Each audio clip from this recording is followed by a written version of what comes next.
Arrêtons l'hypocrisie. Si Dieu est unique, sa vérité ne peut pas être divisée. Il est donc impossible que des religions opposées viennent de lui. La division religieuse n'est pas spirituelle, elle est humaine.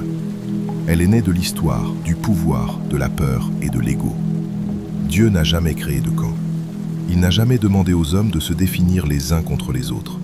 Ce sont les humains qui ont découpé le sacré, l'ont enfermé dans des systèmes, puis l'ont utilisé pour dominer, exclure et se rassurer.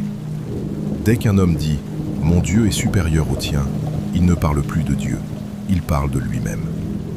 Toutes les religions, lorsqu'on retire les noms, les rites et les identités, enseignent la même chose sur l'essentiel. Respecter la vie, agir avec justice, dire la vérité, refuser l'injustice et protéger le plus faible. Cette convergence n'est pas un hasard. Elle révèle une source unique. Là où cette éthique disparaît, la religion est devenue un outil humain, pas un chemin spirituel. Si cette convergence te parle, si tu sens que quelque chose dépasse les divisions qu'on t'a apprises, alors sache une chose. J'ai écrit un livre pour aller plus loin que ces vidéos. Le lien du livre complet est en description. Il est disponible sur Amazon. Ce travail demande du temps, de la recherche et du courage intellectuel. Le soutenir, c'est soutenir cette réflexion. Une foi qui interdit de penser est une foi fondée sur la peur. Une foi qui interdit le doute est une foi fragile. Les grandes figures spirituelles ont douté, questionné, traversé le silence. Le fanatisme, lui, n'a pas de foi. Il obéit sans comprendre. Dieu n'a pas besoin de violence, ni de soldats, ni de mort pour exister. L'universalisme spirituel affirme une chose simple. Dieu est un, la sagesse est une, les chemins sont multiples.